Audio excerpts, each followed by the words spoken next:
All right, we are back with part 2 with Joshua Hill, aka Josh, Yes. aka Josh. All right, Josh. So what is the best advice anyone has ever given you as far as love or marriage, relationship, anything like that? I feel a story coming on. I there's so you said best advice about like relationship. Yeah, relationship, love, Let's see. anything. I'm like gonna be. that. I'm gonna give you a mature answer, and then I'm gonna go give you a childish answer. I love it. Which is both good. I remember my mom telling me to. Let's see. I'm trying to think. It kind of it don't go with relationship, but it goes with everything in life. Okay. So I use it for everything. Got you. My mom always say, "Josh, be like a duck. Let the water hit you and just roll off." Come on. So my mama always said that, and Be like a duck. be like a duck. I love it, Mom. And I take that in a relationship. Like some stuff don't take personal. Like when somebody says something, I don't take that as personal, and make sure like you know who that person is, because it might not mean it in the way that you think it. Like you think it's being met. Right. So then the second one, the childish, with my mother. Shout out to my mama. Come on, Mama. I never forget that I was around. I probably like 14 or 15, and my mom came. Me and my brother was just getting older, so my mom came out. My mom had a condom and a banana, and she. Well, all right. I know, and she was like, "Y'all getting older, you know. I don't want y'all to have sex, but if y'all going to have sex, this is the right protection that you need to use, right?" And my The mom, banana or the condom? Sorry. well, my mom showed us this is the way that you put on the condom, Right, okay? right. And my mom also told me like, don't trust these heifers, okay? Because see what you got to go try to get pregnant, right? She said whores and heifers. The heifers. I am weak. And I am 29. I don't got no kids. Come on. Shout out to my mom. Come on, Mama. I know that's right. You believe in true love? Love at first sight? I got a story for that one. Come on, story. But do I believe in love at first sight? Yeah and no. I think you can grow to love the person as if they're like true love. Right. But I think you might be infatuated with the person at first, but you don't know that person. Right. So I think I mean, I think the romantic side of me wants to say yes, but the logical side is like, nah. Because really, love at first sight is like you see the sight of them and you love what they look like. Yeah. To a degree. Now that I'm older, I'm like, because you can't love somebody on sight, You can. you know. Or can you? I mean, like I said, I have a story. So I say, let's hear it. let's hear it. All right, I'm having a story time today. I'm loving it. So I was in the middle school. So prior to this, I was homeschooled. I was homeschooled Okay. until like the 1st to 7th grade, and the 8th grade I went to public school. How was that transition? It was actually decent. I would say this when I got to public school, I thought every girl was attractive. I'm sure you did. I did. It took me Sure 2 you years did. to realize. I was like, oh, not everybody's They're not. blessed. Not everybody, you know. Not everybody's cute. Some people who get baptized might need to go 3 times, you know. Just. But I went out for track, but I didn't have all my paperwork, so I couldn't join. Okay. But they made me a track manager, but I was really just a water boy. And there was this girl, and I'm not gonna say no names, but there was this girl, and she came and she walked in. When I looked at her, it was like fireworks Come going off. And it was like I heard a choir singing in the background, Yes. and yeah, she came in. She was like, "Hey, my name is so and so. I'm going to be the track manager assistant," and I'm like sweating, like bad. I'm sweating. I'm getting nervous. I couldn't even talk. I was like, "Oh man!" Right. So throughout the season, you know, getting to know each other, we're in common with a whole lot of stuff. So it's like, I know, you know, this is it, right? So this story gonna take a turn though. So Thank you for the warning. I know, right? So near the end of the track season, had a little get together, like party, you know, to say goodbye because it was like the end of the school year, and I was going to transition to high school. So we was at the party, everybody having a good time dancing. I see her talking to one of these guys, and it looked like she likes him. Like she gave him a note and everything. I'm seeing the whole transaction. It's like slow motion. She give him a call. She's smiling. He's like, oh, okay, cool, thank you. Like whatever, just nonchalant about it. And I see she walked away, kind of skipped away. Man, I walked outside. And I cried. I was bawling. My heart I wasn't was broken. expected to take that turn. Yeah, I was like, "How dare she betray me?" Girl, I know you don't know that I love you, but still, how could you betray me? So, Oh, Josh. I know, right? That's so I sad. know, right? So I looked, I was like, "You know what? I ain't know. I'm like Rocky. I get knocked down, get back up." Come on. So I made a declaration to myself. Said, you know what? I'm going to confess to her how I feel. Right. So so on the last, it was a basically like that day was like 2 days before the last day of school. So on the last day of school, I told myself I'm going to confess how I feel. Right. So that whole day, that morning, I'm hyping myself up. I got this. Okay. Come on. She go feel my feelings. So get to school, nobody really paid attention on the last day of school because you ain't got no homework, no nothing. Right, Like, what you about to do? I exactly. said, give me an assignment. So, so I'm hyping myself up. So at my locker, usually she'd be on the same hallway as us. She was like a year behind me. And I looked and I didn't see her. So I was searching everywhere trying to find her. I could not find her on that day. So I had to get on the school bus. And I was never ever to confess how I felt about her. Oh, man. Right. So She could have been your wife. she could have, but it's so funny because like years later, I actually met her. I saw Oh, did you? Yeah. There's a story Wow. behind that one too. Come on, story. I don't know if I can tell. If you bring me back, I'll tell the story. The story is I met her at a sex shop, but yes, as adults, I met her in a sex shop. Okay, excuse me. You are not going to say that and then not tell No, the story. no, you gotta bring me back. You gotta bring me back. Awesome. You gotta bring me back. There's no see. You know what? Okay, fine. So, what's the single most important thing for a successful relationship, in your opinion, In my opinion, or for you? Let's put it that way. For you, what's the single most acceptance. important? Okay, You so accept the person who they are for the good and the bad. that's hard, is it not? It is, but I think if you decide to truly be committed to this person, then you should be able to accept them. I think a lot of like relationship and marriage and people who trying to grow in a relationship, they don't accept the person for who they are. They accept the idea of the person, not who they are. So that and communication, because everybody always say communication. Yeah, that's so true, though. Yeah.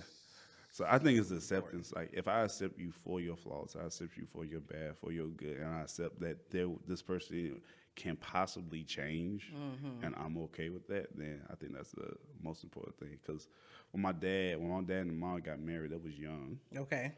And my mom and my dad changed throughout the years. And I think you got to be okay with that change. Right. And how do you operate in that change? So Okay. I like that. Yeah.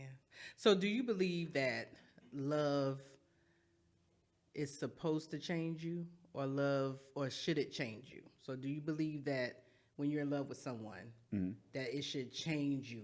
Like, it sounded good on this paper. I'm trying to get it to come across. okay. So when you're in love with somebody. Okay, yeah. So I guess I look at the question as, should it change you as far as how you are to other people, like to your friends, to your family, things of that nature. So should it change you? It just depends. I feel like it's weird because that question is almost like different for everybody, especially like where you at in life. Right. It's like, say for instance, like you're like 15 and 16, you fall in love with somebody. You're not about to be like, I'm not about to change nothing. I'm at where I'm at I'm right at now. that point right now. Right? But it was like you're young and you're like in your 20s and stuff, and I can see that certain change. But I think like changing for the better of trying to love that person the way they want to be loved, but like changing the individual of their characters, and I think that's when it kind of gets a little bit dangerous, because then I can look like more of like I'm manipulating you to be this perfect person. Yeah. When I can't even be perfect for myself. Ooh. Y'all hear that? So I think That's something that I would look at. I know, right? You got to bring that back. Say that one more again. Hopefully, I can remember that ADHD be real. Be fine for my life. You trying to make this person like the perfect person, but you can't be perfect for yourself. And I think that's the issue with a lot of relationships because the idea of like social media, I need a man to do this, so and this. true. Or vice versa. I want a woman to do this. And it's like, you're not even half of what you say. Yeah. Ooh. So how are you expecting for this person to come and sweep you off your feet when you can't even do the bare? You can't eat sweet. Come on. No, but so back. So Yeah. I look at that, and I think we are in my generation, and the people who are younger, and even people who's like older, but I feel like my generation, we have such a high expectation of what the significant person is supposed to do instead of what you bring. So, Right. Ooh. because you got to think about like people like Andrew Tate or other people who talk about like the manosphere and, you know, not being a simp and being an alpha. Like, everybody is not going to be like everybody's gonna be great in their own way, but like the great is like the top is like, that's not gonna be everybody. Yeah. You're gonna have an average Joe, which is perfectly fine with Yeah. that. You saw a fly. Yeah, it's like a gnat. Where did you even come from? Jeez, Jesus Louise, I'm trying to listen. I know, and not trying to look crazy on camera.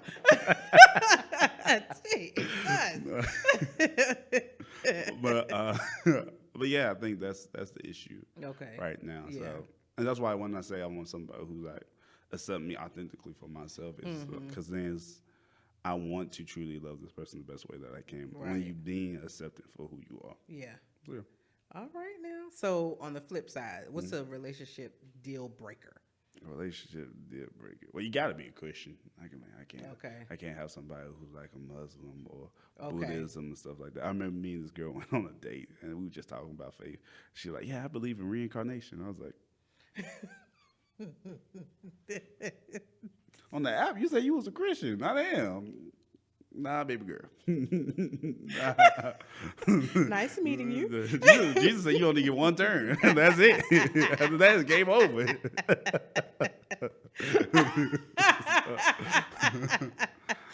Okay. All right. So we've been talking about, you know, people who are not so cute, not so blessed in the look area. But honestly, like, how important is our looks for you? How important looks?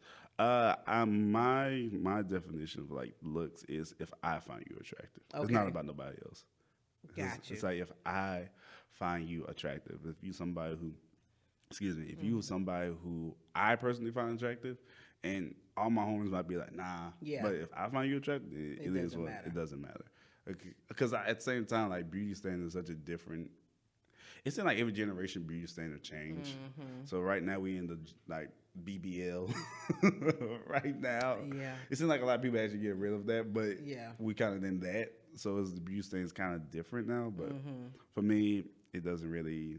I mean, it is important, but it's not something that I really like. Because I know eventually the looks are going to fade. Yeah. But my only issue is like we young and you not looking your best. Like we supposed to look like our prime right now. Touche. Like, this is supposed to be my prime. Once I get my 50, I don't know how I'm going to look. I might become a roly-poly. I just don't know. But, like, right now, currently, I go to the gym, I work out, I try to make sure that I look decent. So I'm doing all this for now. Just like, okay, I want to look good. But, I don't know, when we get old, it's like, it is what it is. Okay. Now, you keep saying old, and you keep mentioning 50. So I'm not saying that you're old. I think I keep forgetting that you're 50, honestly. I think I'm feeling old. Because you keep mentioning old. I'm sorry. 50. So, no, I'm sorry. Just playing with you. So, you were saying that you were in a previous relationship for 2 years and some change. So, what lesson or lessons did you learn in that relationship? That you can't be selfish. That you can't be from it. selfish. Okay. That you can't always get your way, and that's okay. It's okay not to get your way, and don't have an attitude if you can't get your way. Really? Yes. Seriously? Yeah, seriously. Because then it goes stop it. Because say for instance, if you constantly not getting your way, then that could cause like a plant a seed of resentment. Yeah. Just a little bit. Because Okay. of like, I don't want to fight you with this all the time. I don't want to fight you in this area or in that area. Okay, if I bring this conversation up, it's going to be a fight. So you know what? I ain't even going to say nothing. Okay. And because you didn't say nothing, it starts to build. Right. That's what I was gonna say. Mm-hmm. So is it worth it to not say anything? No, I mean it's worth it, but it's like it's the way that you present it. Okay. Like, there's like even like with my pastor, I tell Pastor Brian, shout out to you, New Life Church of Winston-Salem, even though I'm talking wild. I know. Are we really representing I don't know. Like he's on the board. I don't know about that church. Or I might want to go to that I might church. want to go to that. To keep it real, but when I come to Pastor Brian, I have like an issue or like a question, or say for instance, I'll be like, Pastor Brian, I really don't think this is a good idea, but I'm still gonna do it. Okay. Like 100%, I'm still gonna do it. I don't think this might not be the best for us, but I'm still gonna do it. So that changed the whole conversation. I was like, no, I'm willing to do it 100%. Okay. Nope, I'm not going back out this. Okay. I tell you what. I don't even know if it's 20 minutes yet. But I tell you what, we are going to go ahead and just cut this one, and we're going to come back with part 3. Okay. All right, so we're going to do part 3.